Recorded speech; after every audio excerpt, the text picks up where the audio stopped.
एक समय की बात है। एक दूर देश में अमांतिका नाम की एक छोटी बस्ती थी। उस बस्ती की सबसे बड़ी समस्या यह थी कि वहां के लोगों ने धीरे धीरे हंसना और आशा करना छोड़ दिया था। उनके खेत सूखने लगे थे, उनके गीत फीके पड़ गए थे और उनके दिल कठोर हो गए थे। गांव में एक बुजुर्ग महिला जिनका नाम था दाई रहती थी। बाकी गांव वालों की तरह वह निराश नहीं हुई। उन्हें विश्वास था कि प्रकृति की कोई शक्ति जरूर उनकी मदद करेगी।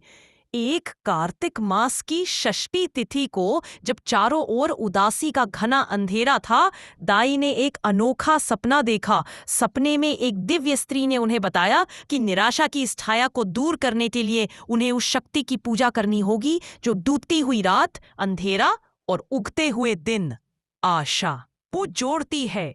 दिव्य स्त्री ने कहा, उस शक्ति को पूजो जो जीवन देती है, वह तुम्हारी छठी मैया है। अगले दिन दाई ने गांव वालों को समझाने की कोशिश की, पर किसी ने उनकी बात नहीं मानी। हार कर दाई ने अकेले ही यह कठिन व्रत रखने का फैसला किया।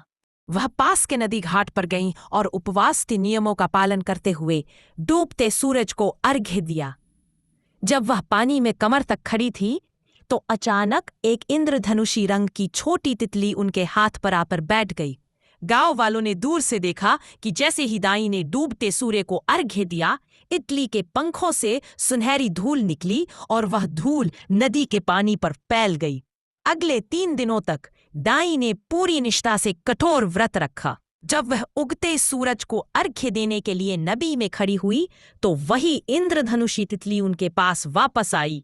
इस बार तितली ने अपने पंख फड़फड़ाए और हजारों छोटे छोटे बीज नदी में गिरा दिए। कुछ ही दिनों में जिन खेतों को गांव वाले बंजर समझकर छोड़ चुके थे, वहां हरियाली की नई कोंपलें फूट पड़ी। लोगों के उदास चेहरों पर पहली बार एक मुस्कान आई। उन्हें समझ आ गया कि दाई सही थी। छठी मैया की कृपा से ही उनको जीवन में आशा और खुशहाली लौटी थी। इंद्रधनुषी तितली छठी मैया का प्रतीक बन गई, जो निराशा के समय में भी उगते सूरज के साथ एक नई शुरुआत का संदेश लाई थी। यह कहानी हमें सिखाती है कि निराशा चाहे कितनी भी गहरी क्यों ना हो, प्रकृति पर विश्वास और ईश्वर के प्रति सच्ची आस्था हमेशा एक नया सवेरा लाती है। आपको यह जादुई कथा कैसी लगी? क्या आप कोई डरावनी, रोमांचक या फिर एक और पौराणिक कथा सुनना चाहेंगे?